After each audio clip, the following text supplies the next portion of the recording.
Doctor Amjad Ali भट्टी एक नए मौजू के साथ हाजिर खिदमत। हमारा आज का मौजू दो प्यारे दोस्तों का इंटरव्यू है। गुज़श्ता दिनों जनाब आज़म मलिक साहब और जनाब इत्तफ़ाक़ भट्ट साहब ने मेरी इयादत के लिए आए, तो मैंने इस मौका को गनीमत जाना और उनसे इंटरव्यू किया। तो आइए इंटरव्यू पेश करते हैं। अस्सलाम वालेकुम जनाब भट्ट साहब और मलिक साहब, की हाल है? खैरियत है? भट्टी साहब मेहरबानी तुसां सानू सद्दिया और सानू दो एक बड़े बड़े मलिक आज़म साहब नाल मैंने बैठन दा बड़े एजाज़ दी गल है, बड़ी मेरे वास्ते उचेच है। ते दूजा तुहाडे प्लेटफार्म ते आ जाना वो भी मेरे वास्ते बड़ी मानजोग गल। ये मेरे वास्ते एजाज़ दी गल है कि दो एडे बड़े अपनी अपनी फील्ड दे माहिर बैठे ने मेरे सामने। गल असी इस तरह शुरू कर लेने कि प्रोग्राम तो मेरे चैनल उर्दू के हवाले नाल मैं करना, पंजाबी की गल असी करिए अंग्रेज़ी च भी करी दी है तो उर्दू च भी करी दी, लेकिन हुण मेरे को रहा नहीं सी जा रहा, तो इस मारे मैं पंजाबी च ही गल करांगा क्योंकि साडी माँ बोली और यो साडी पछाण है। तो माँ बोली का माँ का तुहाडे ते कर्ज हुंदा है, तो उन्होंने इसे सूरत च ला सकते हो कि उहदे वास्ते कम करो, किसी भी तरीके नाल करो, वो भावें उर्दू च करो भावें मीडियम कोई भी होवे, गल अपनी माँ बोली दी है। तो गल असी इस तरह कर लेने। मलिक साहब तुहानू पहला मैं सवाल करना जी सर कि तुसी एक अरसे तो पंजाबी की खिदमत दा कह लो कि मैं ढोल तो नहीं कहता कि बजा रहे हो तुसी, लेकिन तुसी कुछ इस तरह ही कर रहे हो कि वही तशहीर कर रहे हो, वही इबलाग कर रहे हो। तो तुसी हुण तक की महसूस करते हो कि पंजाबी जुबान जिहड़ी है ये फरोग वास्ते की किया जा सकता है? जी बड़ी इस टाइम जी मेहरबानी भट्ट साहब, मैं समझना कि बड़ा अहम मौजू तुसी छेड़िया आए तो असीं तुहाडी तबीयत का पुछण सा, लेकिन हमेशा ही इत्थों कुछ लैके गए हैं तो अज चलो इस प्रोग्राम की एक सांझ बन गई। मैं सर ये समझना जो मैं पंजाबी बारे जानना शुरू किया, पंजाबी एक सबजैक्ट के तौर पर पढ़िया कॉलेज जो आए, तो मैनू पता चलिया कि वो जबान है जी शायद दुनिया भर च उन्होंने दो जबाना जिहड़ियां जिहदे मादरी जबान तालीम नहीं दी जाती। अच्छा जो मैं ये गल सुनी मैनू बड़ा अजीब लगा कि दुनिया की हर जबान च मादरी जी बुनियादी तालीम दी जाती, इस जबान च क्यों नहीं? फिर वो मैंने उस तारीख तक लै गई जितों पता चलिया कि पंजाबियों ने जी की रजिस्ट किया अंग्रेज़ों के अगे, और जोड़ा उन्होंने डक्का लाया वह गुस्सा उन्हें किवें कढ़िया साडे ते, तो मैनू इस जबान नाल प्यार हो गया कि यार उन्हें थां मिलनी चाहिए। हाँ, लेकिन मलिक साहब ये भी कि ये तो चलो इस हद तक तारीखी गल तो ठीक है कि अंग्रेज़ों ने सब तो आखिर च पंजाब ते कब्जा किया तो उन्होंने गुस्सा कढ़िया जी, लेकिन ये गुस्सा साडे ही पंजाब ते क्यों है, इंडियन पंजाब ते क्यों नहीं? बट सब ये बारे तुसी कोई अपनी क्योंकि उधर तो देखने हैं कि असी मादरी जुबान दे विच ही पंजाबी च ही सारा कुछ हो रहा है। मैं पहले तुहाडी इस गल दा जी मलिक साहब कह रहे सन कि माँ बोली के हवाले नाल असीं गल करने, पूरी दुनिया के दिन मनाया जाता मदर डे के नाम से कहा जाता, लेकिन अच्छा मैं देखा है कि मदर डे तो अलावा या माँ बोली तो अलावा ज़्यादा लोग वो ने जिहड़े पंजाबी नाल प्यार करते जिहड़े समझते हैं सूफिया की जुबान, वो समझते हैं बुल्ले शाह, वो समझते हुसैन शाह, वो समझते हैं वारिस शाह, वो मियाँ मुहम्मद बख्श शाह होरां दी वजह नाल जुबान बोलते। तो मैं इत्थे तुहाडे चैनल पर भी एक मैसेज दोस्तों को देंगा कि इनू सिर्फ माँ बोली ना समझो, जिन्हों की माँ बोलती तो वही बंदा पंजाबी बोलता, इतना प्रीत प्यार निभाने वाले लोग सूफिया समझ के उन्होंने शायरी तो इंस्पायर हो गए लोग जोड़े अज साढ़े नाल गुफ्तगू करते और पंजाबी बोलते। अच्छा दूसरा सवाल जोड़ा ये होया कि पूछ रहे कि साढ़े नाल जुबान का धरोह किया गया, धरोह इस तरह किया गया कि जो वंड हुई ना वंड, उन्होंने वंड साढ़े जी की ना वो की मजहबां पारों, अगर कभी वंड की होती ना जुबान के हवाले नाल मेरी बोली के हवाले नाल कि जोड़ा कोई पंजाबी बोलता वो पंजाबी है वो पंजाब है, जोड़ा कोई उर्दू बोलता उर्दू है, या जोड़ा हिंदी बोलता मतलब कि वंड के वक्त ही साढ़े नाल ये धरोह होया कि साडी जुबाना की वजह वंड हाल हमेशा दुनिया तुसीं वेख लो किसी जितने बड़े जोड़े यूनिटीज सन अमेरिका है या बरतानिया ब्रिटिश रहा या जिस तरह रशिया रहा, उत्थे लोगों की पहचान की सी उन्होंने जुबाना, उन्होंने कौमीयतां नहीं सन, उन्होंने मजहब नहीं सन है। बड़ी सोहनी गल की, मैं तुहाडी गल नूं ਅੱਗੇ ਵਧਾਉਣਾ ਮਜ਼ੀਦ ਕਿ ਦੁਨੀਆ ਦੇ ਵਿੱਚ ਬੰਗਲਾਦੇਸ਼ ਵਾਹਿਦ ਮੁਲਕ ਹੈ ਜਿਹੜਾ ਜ਼ੁਬਾਨ ਦੀ ਬੁਨਿਆਦ ਤੇ ਬਣਿਆ। ਜੀ। ਜਦੋਂ ਹਜ਼ਰਤ ਕਾਇਦ ਆਜ਼ਮ ਅਲੈਹ ਰਹਿਮਤੁल्लाह ਨੇ ਫਰਮਾਇਆ ਕਿ ਪਾਕਿਸਤਾਨ ਦੀ ਜ਼ੁਬਾਨ ਸਰਕਾਰੀ ਜ਼ੁਬਾਨ ਉਰਦੂ ਹੋਏਗੀ ਤੇ ਇਹਦੇ ਤੇ ਬੰਗਾਲੀਆਂ ਨੇ ਬਹੁਤ ਇਤਜਾਜ ਕੀਤਾ ਔਰ ਇਹ ਇਤਜਾਜ 1952 ਦੇ ਵਿੱਚ ਢਾਕਾ ਯੂਨੀਵਰਸਿਟੀ ਦੇ ਵਿੱਚ ਸਟੂਡੈਂਟਸ ਜਿਹਦੇ 'ਚ 8 ਸਟੂਡੈਂਟ ਕਤਲ ਹੋਏ, ਜ਼ਾਹਿਰ ਉਹ ਸ਼ਹੀਦ ਹੋਏ ਕਹਿੰਦੇ ਨੇ, ਉਹ ਬੇਸ ਬਣ ਗਈ ਬੰਗਲਾਦੇਸ਼ ਦੀ ਅਲੱਹਦਗੀ ਦੀ ਔਰ ਇਹੋ ਹੀ ਬੇਸ ਸੀ ਮਦਰ ਲੈਂਗੁਏਜ ਦੇ ਮਨਾਉਣ ਦੀ। ਯਾਨੀ ਕਿ 1952 ਦੇ ਵਿੱਚ ਜਿਹੜਾ ਕਤਲੇਆਮ ਢਾਕਾ ਯੂਨੀਵਰਸਿਟੀ 'ਚ ਹੋਇਆ ਸੀ ਸਟੂਡੈਂਟਸ ਦਾ, ਜ਼ੁਬਾਨ ਦੀ ਬੁਨਿਆਦ ਦੇ ਉੱਤੇ ਕਿ ਇੱਥੇ ਬੰਗਲਾ ਨੂੰ ਸਰਕਾਰੀ ਜ਼ੁਬਾਨ ਬਣਾਇਆ ਜਾਵੇ ਤੇ ਉਹ ਉਸ ਦੀ ਬੇਸ ਦੇ ਉੱਤੇ ਹੀ ਮਦਰ ਲੈਂਗੁਏਜ ਦੇ ਯੂਨਾਈਟਿਡ ਨੇਸ਼ਨ ਨੇ ਅਪਰੂਵ ਕੀਤਾ ਸੀ ਤੇ ਬੰਗਲਾਦੇਸ਼ ਤੇ ਮਦਰ ਲੈਂਗੁਏਜ ਦੇ ਹਵਾਲੇ ਨਾਲ। ਲੇਕਿਨ ਕਿਆ ਇਹ ਜਜ਼ਬਾਤੀ ਸਵਾਲ ਨਹੀਂ ਹੈ ਕਿ ਮੈਂ ਮਲਕ ਸਾਹਿਬ ਤੁਹਾਡੇ ਨਾਲ ਕਰਾਂ ਜੀ ਕਿ ਜਿਨ੍ਹਾਂ ਕੌਮਾਂ ਨੇ ਆਪਣੀ ਜ਼ੁਬਾਨ ਤੋਂ ਇਲਾਵਾ ਵੀ ਤਰੱਕੀ ਕੀਤੀ ਹੈ, ਦੁਨੀਆ 'ਚ ਬਹੁਤ ਸਾਰੇ ਤਰੱਕੀ ਯਾਫਤਾ ਐਸੇ ਮੁਲਕ ਨੇ ਕਿ ਜਿਨ੍ਹਾਂ ਨੇ ਆਪਣੀ ਮਦਰ ਲੈਂਗੁਏਜ ਤੋਂ ਹਟ ਕੇ ਤੇ ਬਹੁਤ ਤਰੱਕੀ ਕੀਤੀ ਹੈ। ਬਿਲਕੁਲ ਸਹੀ। ਉਹਦੀ ਤਰੱਕੀ ਦੀ ਵਜ੍ਹਾ ਕਿਆ ਐਜ਼ ਏ ਕੌਮ ਹੁੰਦਾ ਹੈ, ਕੋਈ ਆਬਜੈਕਟਿਵਿਟੀ ਹੁੰਦੀ ਹੈ, ਕੋਈ ਉਹਦੇ ਜ਼ਿਹਨ 'ਚ ਕੋਈ ਮਕਸਦ ਹੁੰਦਾ ਉਸ ਕੌਮ ਦਾ, ਜਾਂ ਕਿ ਤੁਸੀਂ ਸਮਝਦੇ ਹੋ ਕਿ ਇਹੋ ਹੀ ਟੂਲ ਹੈ ਕਿ ਮਦਰ ਲੈਂਗੁਏਜ ਨੂੰ ਹੀ ਪ੍ਰਾਇਮਰੀ ਸਤ੍ਹਾ ਤੇ ਪੜ੍ਹਾਇਆ ਜਾਵੇ ਤੇ ਤਾਂ ਹੀ ਕੌਮ ਤਰੱਕੀ ਕਰ ਸਕਦੀ? ਇਹਦੇ ਬਾਰੇ ਤੁਹਾਡਾ ਕੀ ਖਿਆਲ ਹੈ? ਅੱਛਾ, ਦੁਨੀਆ ਭਰ ਜਿਹੜੇ ਐਜੂਕੇਸ਼ਨਿਸਟ ਨੇ ਉਹ ਸਮਝਦੇ ਨੇ ਕਿ ਜਦੋਂ ਬੱਚਾ ਪੈਦਾ ਹੁੰਦਾ ਉਸ ਤੋਂ ਬਾਅਦ ਬਚਪਨ 'ਚੋਂ ਨਿਕਲਦਾ ਤਾਂ ਜਿਹੜੀ ਵੋਕੈਬਲਰੀ ਉਹਦੇ ਕੋਲ ਹੁੰਦੀ ਹੈ ਨਾ, ਜਿਹੜੀ ਉਹ ਮਾਂ ਬੋਲੀ ਦੀ ਹੁੰਦੀ। ਅੱਛਾ, ਜਦੋਂ ਉਹਨੂੰ ਕਿਸੇ ਹੋਰ ਜ਼ੁਬਾਨ 'ਚ ਪੜ੍ਹਾਉਂਦੇ ਆ ਤਾਂ ਉਹ ਐਬਸਲੀਟ ਹੋ ਜਾਂਦੀ, ਉਹ ਜਿਹੜੀ ਉਹ ਜ਼ਾਇਆ ਹੋ ਜਾਂਦੀ ਸਾਰੀ ਨਾ। ਤੇ ਇਹ ਤਾਂ ਇੱਕ ਨੁਕਤਾ ਨਜ਼ਰ ਪੂਰੀ ਦੁਨੀਆ ਮੰਨਦੀ ਕਿ ਮਾਂ ਬੋਲੀ 'ਚ ਤਾਲੀਮ ਦੇਣਾ ਜ਼ਿਆਦਾ ਅੱਗੇ ਲਿਜਾਣ ਦੇ ਮੁਤਰਾਦਫ ਹੁੰਦਾ। ਲੇਕਿਨ ਇਹਦੇ ਬਾਵਜੂਦ ਵੀ ਬੜੇ ਚਾਂਸਿਸ ਹੁੰਦੇ ਨੇ, ਜਿਸ ਤਰ੍ਹਾਂ ਅਸੀਂ ਗੱਲ ਕੀਤੀ ਕਿ ਅਸੀਂ ਅਗਰ ਮਾਂ ਬੋਲੀ ਸਾਡੇ 'ਤੇ ਲਾਗੂ ਨਹੀਂ ਵੀ ਤੇ ਤਾਂ ਵੀ ਪੰਜਾਬ ਕੋਈ ਪਿੱਛੇ ਨਹੀਂ ਹੈਗਾ, ਕੋਈ ਫਰਸੂਦਾ ਕੌਮਾਂ 'ਚ ਨਹੀਂ, ਫਿਰ ਵੀ ਇਹਨੇ ਤਰੱਕੀ ਕੀਤੀ। ਲੇਕਿਨ ਜਿਹੜੀ ਇੱਕ ਬੁਨਿਆਦੀ ਨੁਕਤਾ ਹੈ, ਅਸੀਂ ਜਿਹੜੇ ਪੰਜਾਬੀ ਦੀ ਗੱਲ ਕਰਨੇ ਕਿ ਅਸੀਂ ਕਹਿੰਦੇ ਕਿ ਸਿਰਫ ਜ਼ੁਬਾਨ ਖਤਮ ਹੋਣ ਦਾ ਮਤਲਬ ਸੂਫੀਆ ਦਾ ਸਾਸਾ ਵੀ ਖਤਮ ਹੋ ਜਾਣਾ ਔਰ ਰੀਤ ਰਿਵਾਜ ਵੀ ਖਤਮ ਹੋ ਜਾਣਾ ਔਰ ਸਦੀਆਂ ਦੀ ਸਿਆਣਪ ਖਤਮ ਹੋ ਜਾਣਾ। ਖਾਲੀ ਜ਼ੁਬਾਨ ਹੋਵੇ ਅਸੀਂ ਛੱਡਦੇ ਹੀ, ਲੇਕਿਨ ਉਸ ਜ਼ੁਬਾਨ ਜਿਹੜੀਆਂ ਚੀਜ਼ਾਂ ਪਈਆਂ ਨੇ ਉਹ ਵੀ ਸਾਡੀ ਨਵੀਂ ਨਸਲ ਤੱਕ ਨਹੀਂ ਪਹੁੰਚ ਰਹੀਆਂ। ਤੇ ਤਾਂ ਇਹਨੂੰ ਮੈਂ ਜ਼ਿੰਦਗੀ ਦਾ ਬੁਨਿਆਦੀ ਮਕਸਦ ਬਣਾਇਆ ਕਿ ਜਿਹੜੀ ਸੂਫੀ ਸ਼ਾਇਰੀ ਹੈ ਉਹ ਮੈਂ ਹੋਰ ਵੀ 1-2 ਜ਼ੁਬਾਨਾਂ 'ਚ ਪੜ੍ਹਨ ਦਾ ਮੌਕਾ ਮਿਲਿਆ ਕਿ ਦੁਨੀਆ ਭਰ 'ਚ ਕਿਸੇ ਵੀ ਤੁਸੀਂ ਅਮਨ ਦੀ ਸ਼ਾਇਰੀ ਨਾਲ ਰੱਖ ਸਕਦੇ ਹੋ ਉਹਨੂੰ। ਤੇ ਉਹ ਜਿਹੜਾ ਸਾਡੇ ਕੋਲ ਖਜ਼ਾਨਾ ਜਾਂ ਸਾਸਾ ਹੈ ਉਹ ਅਗਲੀ ਨਸਲ ਤੱਕ ਪਹੁੰਚਾਉਣ ਲਈ ਜ਼ਰੂਰੀ ਹੈ ਕਿ ਅਸੀਂ ਉਸ ਜ਼ੁਬਾਨ ਦੇ ਉਹਦਾ ਹੱਕ ਲੈ ਕੇ ਦਈਏ। ਉਹ ਜ਼ੁਬਾਨ ਨੂੰ ਅਸੀਂ ਜ਼ੁਬਾਨ ਕਮ ਸੇ ਕਮ ਬਚੀ ਰਹੇ ਸਾਡੀ ਆਨਲਾਈਨ ਨਸਲਾਂ ਤੱਕ। ਸਹੀ। ਬਟ ਸਾਹਿਬ, ਦੁਨੀਆ ਦੇ ਵਿੱਚ ਬਹੁਤ ਸਾਰੀਆਂ ਜ਼ੁਬਾਨਾਂ ਇਸ ਵਕਤ ਕੋਈ 7000 ਦੇ ਕਰੀਬ ਦੁਨੀਆ 'ਚ ਜ਼ੁਬਾਨਾਂ ਬੋਲੀਆਂ ਜਾ ਰਹੀਆਂ ਨੇ, ਕੁਝ ਉਹਦੇ 'ਚ ਖ਼ਤਮ ਵੀ ਹੁੰਦੀਆਂ ਜਾ ਰਹੀਆਂ ਨੇ। ਜ਼ਾਹਿਰ ਹੈ ਜਿਹੜੀ ਵਕਤ ਦੀ ਜ਼ਰੂਰਤਾਂ ਦਾ ਖਿਆਲ ਨਹੀਂ ਕਰਦੀ ਜ਼ੁਬਾਨ, ਉਹ ਮਿਟਦੀ ਜਾਂਦੀ ਹੈ। ਗੋ ਕਿ ਉਸ ਤਰ੍ਹਾਂ ਨਹੀਂ ਮਿਟਦੀ ਜਿਵੇਂ ਬੰਦਾ ਮਰ ਜਾਂਦਾ ਹੈ। ਜ਼ੁਬਾਨ ਦੇ ਅਸਰਾਤ ਤੇ ਬਾਕੀ ਰਹਿੰਦੇ ਨੇ, ਅਲਫਾਜ਼ ਬਾਕੀ ਰਹਿੰਦੇ ਨੇ, ਡਿਕਸ਼ਨ ਬਾਕੀ ਰਹਿੰਦੀ ਹੈ, ਉਹਦੀ ਲਫ਼ਜ਼ਾਲੀ ਕਿਸੇ ਨਾ ਕਿਸੇ ਤਰੀਕੇ ਨਾਲ ਮਹਿਫੂਜ਼ ਰਹਿੰਦੀ ਹੈ। ਅੱਜ ਦੇ ਇੰਟਰਨੈਟ ਦੇ ਦੌਰ ਦੇ ਵਿੱਚ, ਸੋਸ਼ਲ ਮੀਡੀਆ ਦੇ ਦੌਰ ਦੇ ਵਿੱਚ ਪੰਜਾਬੀ ਜ਼ੁਬਾਨ ਨੂੰ ਕਿੱਦਾਂ ਫਰੋਗ ਦਿੱਤਾ ਜਾ ਸਕਦਾ, ਇਹਦੇ ਬਾਰੇ ਤੁਹਾਡਾ ਕੀ ਖਿਆਲ ਹੈ? ਪਹਿਲੇ ਤੁਸੀਂ ਸਵਾਲ ਦਾ ਜਿਹੜਾ ਵਾ ਸੀ ਉਹਦਾ ਜਵਾਬ ਦਿਆਂਗਾ ਕਿ ਇਹ ਜ਼ੁਬਾਨਾਂ ਜਿਹੜੀਆਂ ਮਿਟਦੀਆਂ ਜਾ ਰਹੀਆਂ ਜਾਂ ਕਮ ਹੁੰਦੀਆਂ ਜਾ ਰਹੀਆਂ। ਤੁਸੀਂ ਦੇਖੋ ਕਿ ਬਰਤਾਨੀਆ ਬ੍ਰਿਟਿਸ਼ ਜਿਹੜੀ ਗਵਰਨਮੈਂਟ ਸੀ ਜਾਂ ਇੰਗਲੈਂਡ ਕਿਉਂ ਸੀ? ਇੰਗਲੈਂਡ ਇੱਕ ਯੂਨਿਟੀ ਦਾ ਨਾਂ ਸੀ ਜਿਸ ਦੇ ਨਾਲ ਕਿਤਨੀਆਂ ਰਿਆਸਤਾਂ, ਦੂਸਰੇ ਜਿਹੜੇ ਕੰਟਰੀ ਅੱਜ ਉਸ ਤੋਂ ਲਹਿਦਾ ਬੈਠੇ, ਸਕਾਟਲੈਂਡ ਹੈ, ਜੋ ਆਇਰਲੈਂਡ ਹੈ, ਜਾਂ ਜਿਤਨੇ ਵੀ ਉਹਦੇ ਨਾਲ ਨੇਬਰ ਜਿਹੜੇ ਸਨ, ਜਿਹੜੇ ਉਹਨਾਂ ਦੀ ਤਬਾਜ ਸਨ, ਅੱਜ ਉਹਨਾਂ ਤੋਂ ਲਹਿਦਾ ਨਹੀਂ। ਯਾਦ ਰੱਖਣਾ ਕਿ ਹਰ ਜਗ੍ਹਾ ਤੇ ਅਗਰ ਅਸੀਂ ਕਹੀਏ ਨਾ ਕਿ ਮਦਰ ਲੈਂਗੁਏਜ ਨੂੰ ਲੈ ਆਈਏ ਜਾਂ ਉਹਨੂੰ ਹੋਣਾ ਚਾਹੀਦਾ ਹੈ, ਭੱਟੀ ਸਾਹਿਬ ਬਿਜ਼ਨਸ ਲੈਂਗੁਏਜ ਕੁਝ ਹੋਰ ਹੁੰਦੀ ਹੈ, ਐਜੂਕੇਸ਼ਨ ਲੈਂਗੁਏਜ ਕੁਝ ਹੋਰ ਹੁੰਦੀ ਹੈ, ਟਿਪੀਕਲ ਲੈਂਗੁਏਜ ਕੁਝ ਹੋਰ ਹੁੰਦੀ, ਠੀਕ ਹੈ। ਤੁਸੀਂ ਹਰ ਜਗ੍ਹਾ ਤੇ ਇੱਕ ਜ਼ੁਬਾਨ ਕਹੋਗੇ ਅਗਰ ਅਸੀਂ ਉਹਨੂੰ ਇਸਤੇਮਾਲ ਕਰਨਾ। ਅੱਜ ਤੁਸੀਂ ਕੈਨੇਡਾ ਵੇਖੋ ਕਿ ਦੂਸਰੀ ਜ਼ੁਬਾਨ ਜਿਹੜੀ ਉਹ ਪੰਜਾਬੀ ਹੈ। ਲਿਫਟਾਂ ਦੇ ਉੱਪਰ, ਗੱਡੀਆਂ ਦੇ ਉੱਪਰ, ਯਾਨੀ ਕਿ ਅਦਾਰਿਆਂ ਦੇ ਦਫ਼ਤਰਾਂ ਦੇ ਬਾਹਰ ਬੋਰਡ ਵੀ ਲੱਗੇ ਨੇ ਜੋ ਪੰਜਾਬੀ 'ਚ ਲਿਖੇ। ਗੋ ਕਿਹੜੀ ਪੰਜਾਬੀ ਹੈ, ਉਹ ਗੁਰਮੁਖੀ ਹੈ ਜਾਂ ਉਹ ਸ਼ਾਹਮੁਖੀ, ਲੇਕਿਨ ਪੰਜਾਬੀ ਅਸੀਂ ਮਾਨ ਕਰ ਸਕਦੇ ਕਿ ਉੱਥੇ ਜ਼ੁਬਾਨ। ਜੀ, ਤੁਹਾਡਾ ਜਿਹੜਾ ਸਵਾਲ ਕਿ ਅੱਜ ਸੋਸ਼ਲ ਮੀਡੀਆ ਤੇ, ਕਿਉਂਕਿ ਮੇਰਾ ਬਹੁਤ ਜ਼ਿਆਦਾ ਸੋਸ਼ਲ ਮੀਡੀਆ, ਮੈਂ ਇੱਕ ਐਕਟਿਵਿਸਟ ਦੇ ਤੌਰ ਤੇ ਮਤਲਬ ਦੇਖਿਆ ਜਾਂਦਾ ਔਰ ਬਹੁਤ ਜ਼ਿਆਦਾ ਉਹਦਾ ਇਸਤੇਮਾਲ ਹੈ ਮੇਰੇ ਕੋਲ।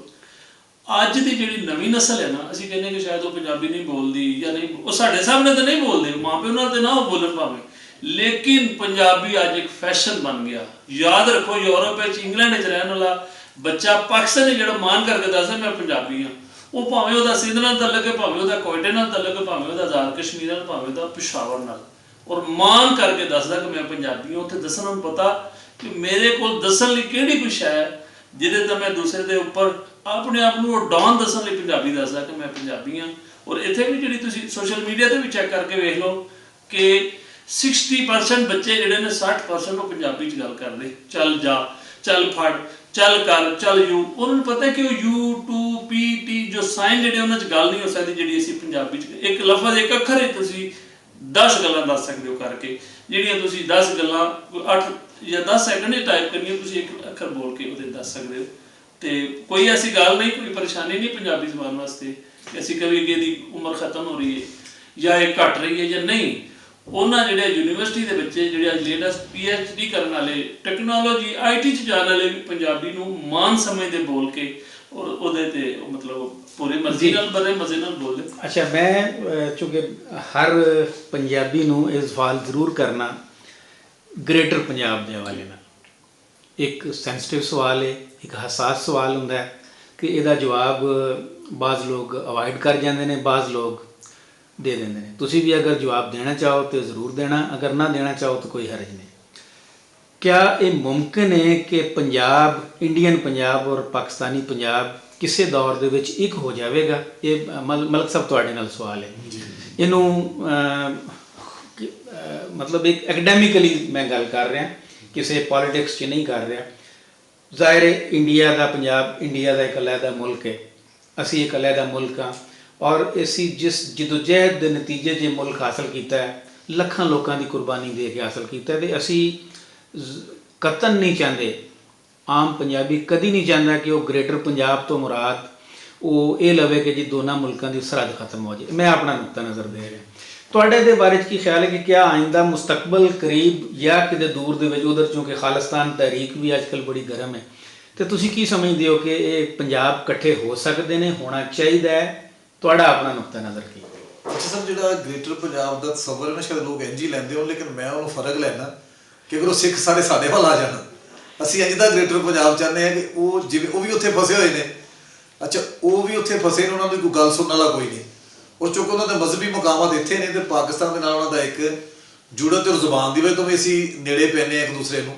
ਅੱਛਾ, ਅਗਰ ਅਸੀਂ ਸਰਹੱਦਾਂ ਇੰਝ ਵੀ ਰਹਿਣ ਔਰ ਅਸੀਂ ਇੱਕ ਦੂਜੇ ਨਾਲ ਜੁੜੇ ਰਹੀਏ, ਆਪਣੇ ਅਦਬ ਰਾਹੀਂ, ਸੋਸ਼ਲ ਮੀਡੀਆ ਰਾਹੀਂ ਆਪਣੇ ਦਿਲੋਂ ਜੁੜੇ ਰਹੀਏ, ਤਾਂ ਮੇਰਾ ਨਹੀਂ ਖਿਆਲ, ਬਲਕਿ ਦੀ ਇੱਕ ਮਿਸਾਲ ਹੈ ਕਿ ਘਰ ਦੇ ਵਿੱਚ ਦੋ ਸਕੇ ਭਰਾ ਵੀ ਹੋਣ ਤਾਂ ਇੱਕ ਵਕਤ ਦੇ ਨਾਲ ਵੱਖਰੇ ਹੋ ਜਾਂਦੇ ਲੇਕਿਨ ਦਿਲੋਂ ਨੇੜੇ ਹੁੰਦੇ ਨੇ। ਤੇ ਅਸੀਂ ਅਗਰ ਵੱਖਰੇ ਵੀ ਹੋ ਗਏ ਹਾਂ ਤਾਂ ਸਾਨੂੰ ਉਹਦਾ ਕੋਈ ਮਸਲਾ ਨਹੀਂ, ਅਸੀਂ ਆਪਣੇ ਆਪਣੇ ਮੁਲਕਾਂ ਨਾਲ ਪਿਆਰ ਕਰਨੇ, ਲੇਕਿਨ ਅਸੀਂ ਆਪਣੀ ਜ਼ੁਬਾਨ ਨੂੰ ਵੀ ਆਪਣੀ ਰੂਹ ਸਮਝਦੇ ਤੇ ਅਸੀਂ ਇੱਥੇ ਰਹਿ ਕੇ ਵੀ ਆਪਣਾ ਰੋਲ ਨਿਭਾ ਸਕਦੇ ਹਾਂ ਪੰਜਾਬੀ। ਸਾਡਾ ਕੋਈ ਇਹ ਬਹੁਤ ਵੱਡਾ ਕੋਈ ਸਾਡਾ ਕਾਜ਼ ਨਹੀਂ ਹੈਗਾ ਕਿ ਅਸੀਂ ਜ਼ਰੂਰ ਸਰਹੱਦਾਂ ਖਤਮ ਕਰਨੀਆਂ, ਸਰਹੱਦਾਂ ਰਹਿਣ ਵੀ ਲੇਕਿਨ ਸਾਡੀ ਜ਼ੁਬਾਨ ਬਚੀ ਰਹੇ। ਜੀ ਬੜੀ ਅੱਛਾ ਇਹਨਾਂ ਨੇ ਤੁਹਾਡਾ WhatsApp। ਮੈਂ ਇਸੇ ਗੱਲ ਨੂੰ, ਪਹਿਲੀ ਗੱਲ ਤੇ ਮੈਂ ਚੜ੍ਹਦੇ ਤੇ ਲਹਿੰਦੇ ਪੰਜਾਬ ਨੂੰ ਅੱਡ ਨਹੀਂ ਸਮਝਦਾ, ਠੀਕ ਹੈ।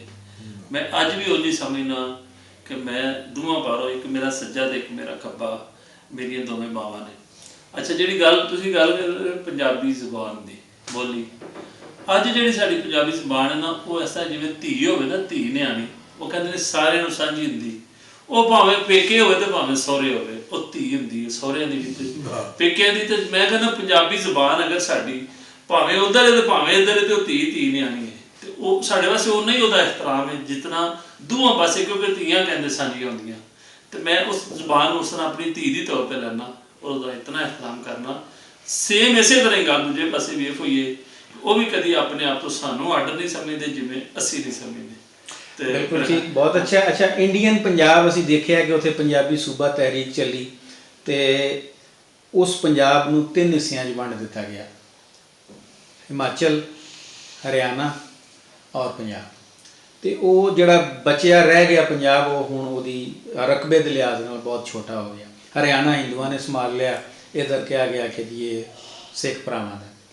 ਇੱਧਰ ਵੀ ਕੁਝ ਇਸੇ ਤਰ੍ਹਾਂ ਦੀ ਕੋਸ਼ਿਸ਼ ਹੋ ਰਹੀ ਹੈ ਕਿ ਪੰਜਾਬ ਨੂੰ ਤਕਸੀਮ ਕੀਤਾ ਜਾਵੇ, ਉਹ ਭਾਵੇਂ ਜਨੂਬੀ ਪੰਜਾਬ ਦੇ ਨਾਂ ਤੋਂ ਕੀਤਾ ਜਾਵੇ, ਭਾਵੇਂ ਤੁਸੀਂ ਉਹਨੂੰ ਸਰਾਇਕੀ ਸੂਬੇ ਦੇ ਨਾਂ ਤੋਂ ਕਹਿ ਲਓ। ਔਰ ਇੱਧਰ ਵੀ ਪਠਵਾਰ ਦੀ ਵੀ ਇੱਕ ਤਹਿਰੀਕ, ਕਦੀ ਕਦੀ ਉਬਾਲ ਆਉਂਦਾ ਪਠਵਾਰੀਆਂ ਨੂੰ, ਜਿਹੜੇ ਬਰਤਾਨੀਆ ਪਲਟ ਨੇ ਉਹਨਾਂ ਨੂੰ ਖਿਆਲ ਆਉਂਦਾ ਤੇ ਉਹ ਵੀ ਇੱਕ ਤਹਿਰੀਕ ਚੁੱਕਦੇ ਨੇ।